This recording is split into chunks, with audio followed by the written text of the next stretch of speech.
வணக்கம், இது உங்கள் சிவி ஜோன். எல்லாரும் எப்படி இருக்கீங்க? இப்போ பார்த்தீங்கன்னா ஒரு சம்பவம் நடக்குது. அதாவது நம்ம ராணுவ பெரிய அடி, சரியான அடி.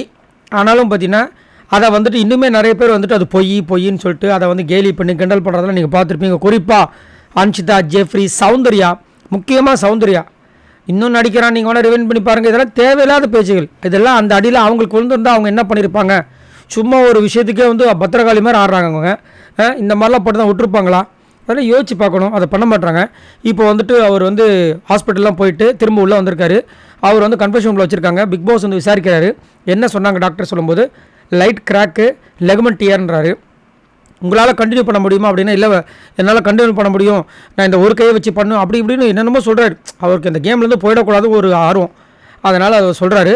அதுக்கப்புறம் ஏன்னா இதுக்கப்புறம் நிறைய கேம் வரும், இதே மாதிரி நிறைய கேம் வரும், அதெல்லாம் முடியுமா? இல்லை என்னால் முடியுன்றாங்க. அப்படிங்களா? அதுவும் 3 வாரம் கையை வேறு இப்படியே வச்சுருக்குன்னு சொல்கிறாங்களே அப்படின்றாங்க. பேக் போட்டிருக்காங்க, முடியுன்றாரு திரும்ப. சரி விஷாலை கூப்பிட்றோம் இருங்கன்னு சொல்லிட்டு விஷாலை கூப்பிட்றாங்க. அவர்கிட்ட இந்த விஷயத்த சொல்கிறாங்க.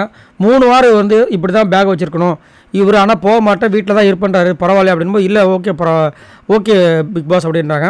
அதேமாதிரி இந்த டாஸ்க்கை வந்து அவர் நான் விளையாடுன்றாரு. நீங்கள் என்ன சொல்கிறீங்கன்னா, இல்லை விளையாட வேணாம், சரி நான் அதை நான் பார்த்துக்கிறேன், இவனை நான் பத்திரமா பார்த்துக்கிறேன்னு சொல்கிறாரு. அதுக்கப்புறம் சரி கூப்பிட்டு போங்க, நாளைக்கு வந்து திரும்பவும் டாக்டர் வந்து செக் பண்ணுவோன்னு சொன்னோன்னே வெளியே வராங்க. வெளியே வரதுக்கு முன்னாடியே அந்த ரூம் இருக்கும் பாருங்க, அந்த ரூம்லேயே வந்துட்டு அவர் இல்லை நான் விளையாடுறாரு. விளையாடுறதுக்கு மேட்டர்டா, இங்கே வேறு மாதிரி போயிட்டுருக்காடி, கொஞ்சம் கம்முன்னு நான் பேசிக்கிறேன்னு சொல்லிட்டு கூப்பிட்டு வராரு. ஸோ இதான் இது வரைக்கும் நடந்துச்சு. பார்க்கலாம் சார், நீங்கள் உங்களோட கமெண்ட்ஸை சொல்லுங்கள். இப்போது உண்மையிலே வந்து அவருக்கு கிராக்கு, லெகமெண்ட் டியர்னு வந்துருச்சு அப்டேட், சரிங்களா? ஆனால் உள்ளே இருக்கவங்க நிறைய பேர் என்ன பண்ணிட்டாங்கன்னா, அவர் வந்து பொய் சொல்கிறாரு, நடிக்கிறாரு. எவ்வளோ பேச்சுகள். ஒருத்தர் வந்து ஊந்து கிடக்கிறாரு, உடம்பு அடிப்பட்டு பக்கத்திலே இருக்கார். இந்த ஜெஃப்ரி தான் தள்ளி விட்டார். அதை கூட வந்து என்ன பண்ணுறாரு, நான் இப்படி தள்ளி விட்டேன், ரைட்டில் தான் விழுந்தான், லெஃப்ட்டில் இப்படி விழுவும். விழுந்துட்டார், அவனை கூட்டுட்டு போனால் அந்த ஒரு பேசிக் இது கூட இல்லை உங்களுக்குலாம் அப்படின்ற மாதிரி இருந்துச்சு. பக்கத்தில் பவித்ரா இருக்காங்க, அன்ஷிதா பார்த்துட்டு போகிறாங்க, ஒன்றும் சொல்கிறதுக்குல. சரி உங்களுக்கு என்ன தோணுதுன்றதை மறக்காமல் கமெண்ட்ஸ் பண்ணுங்கள். பாய் நண்பர்கள்.